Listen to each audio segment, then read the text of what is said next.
Do visits to the doctor decrease hospital stays at the end of life? You are listening to ReachMD XM 157, the channel for medical professionals.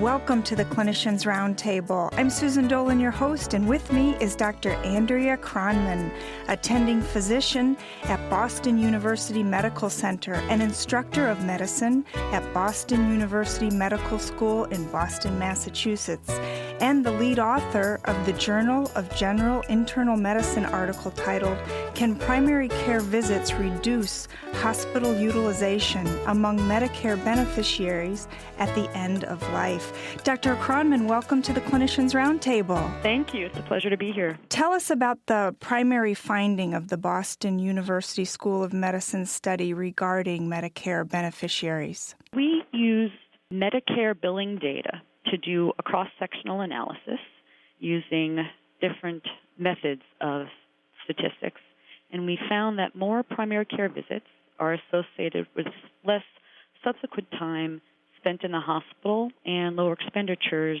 at the end of life. And in addition to that, we also found that more primary care visits were associated with a lower likelihood of dying in the hospital, which is usually considered a less desirable place to die. How many Medicare beneficiaries were involved in the study? 78,300. And what was the span of their ages? Their ages range from 66 to 98, and the average age was 81 years. How long was the study? The study was 18 months long, starting July 1st, 2000, and it ended December 31st, 2001. Are there any follow-up studies planned? Yes, actually there are. We're trying to get some additional data from CMS for additional Medicare data. And what will you focus in on with those studies? Well, something that we've already studied, actually, with the current data that we have, is that we were looking at gender differences at the end of life. And we found that this relationship between more primary care visits and less subsequent hospitalization at the end of life is even more profound in women compared to men. That's interesting. Why is that? Well, that's why we need some more data to figure that out.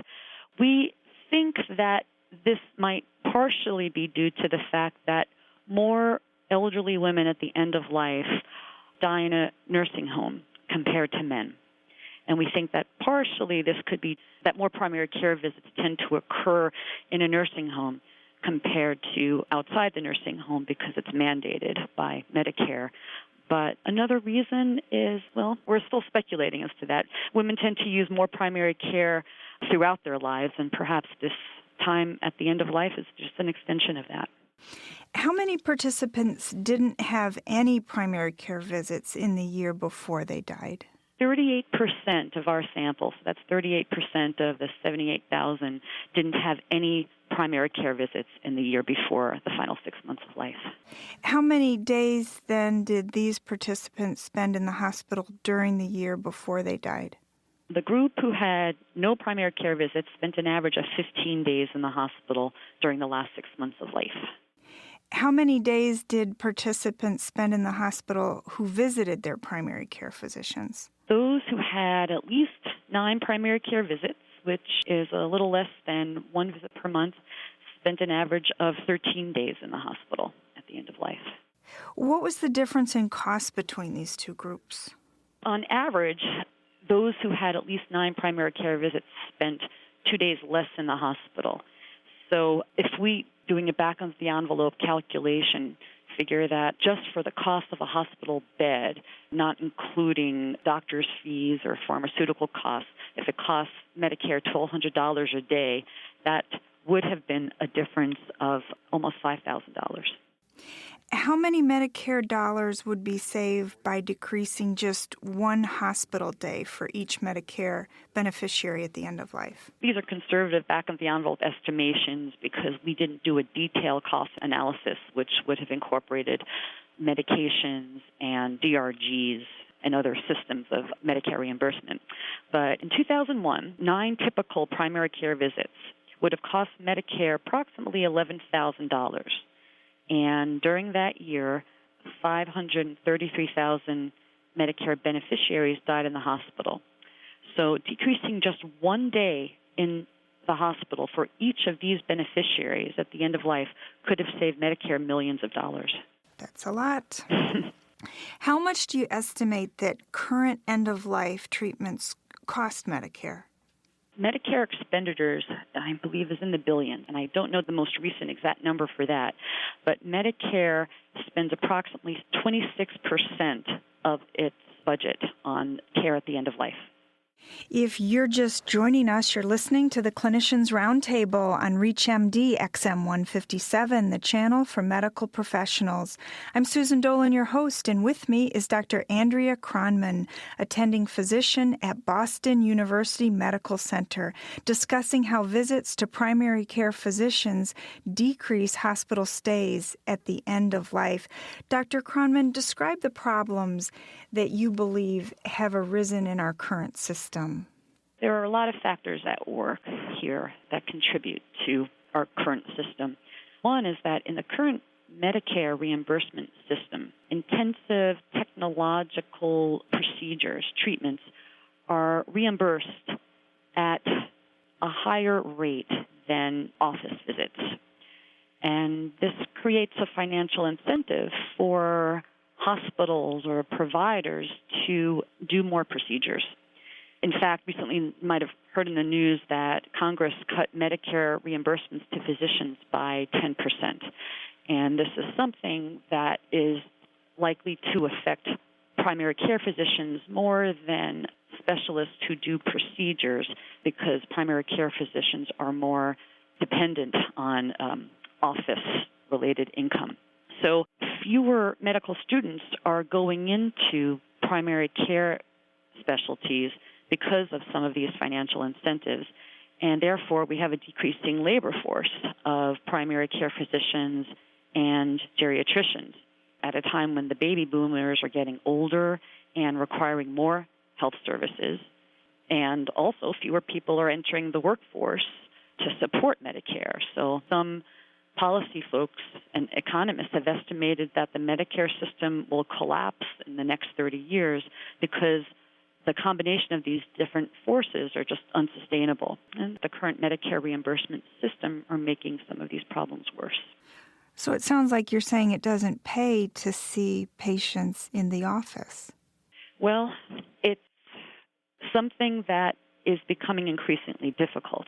And this, of course, is going to create barriers and disparities to those elderly folks who rely on Medicare, because an unintended consequence of Congress decreasing payments to physicians by 10% is that fewer and fewer physicians will accept Medicare as insurance. It would be helpful if there were some policy changes that would improve the current Medicare reimbursement system. Tell us more about the difference that primary care physicians can make. What is happening at these visits that causes the elderly not to have to visit the hospital as often?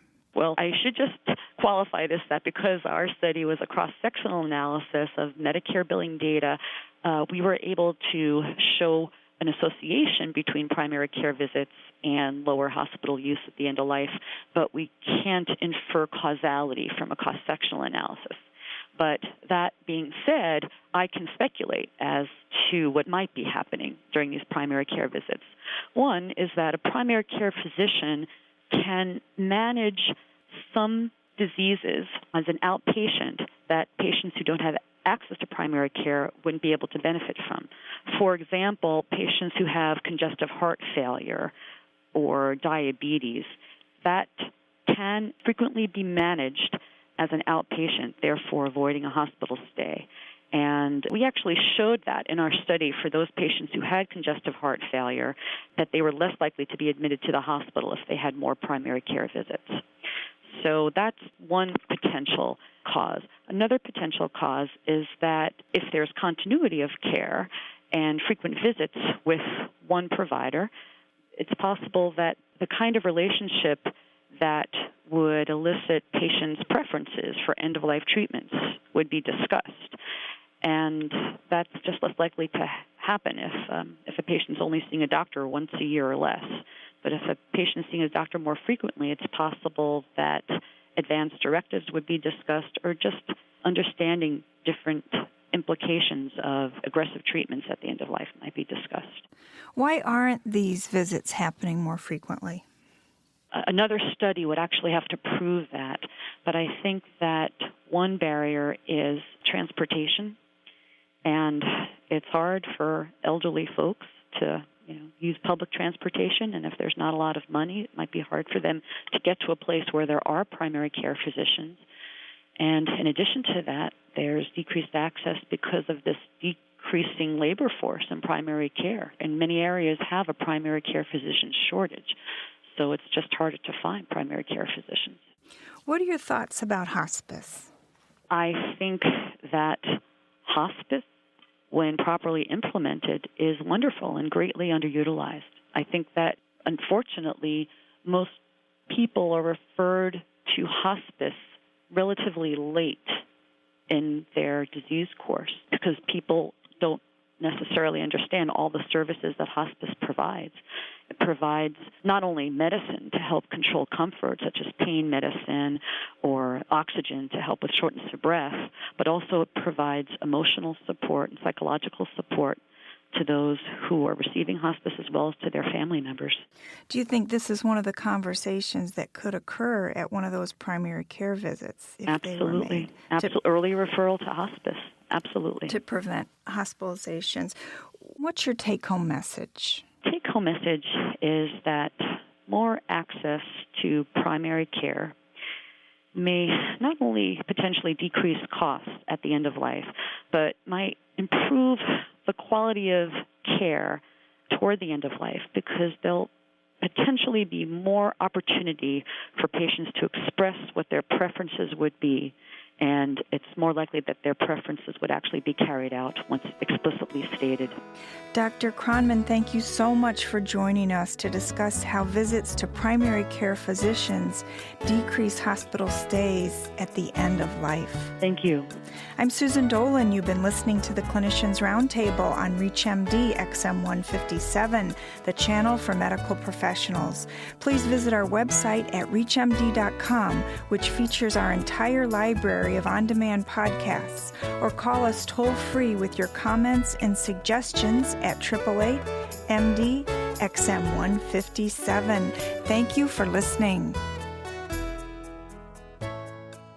This is Dr. Richard Lipton, Professor of Neurology at the Albert Einstein College of Medicine in New York. You are listening to ReachMD XM 157, the channel for medical professionals.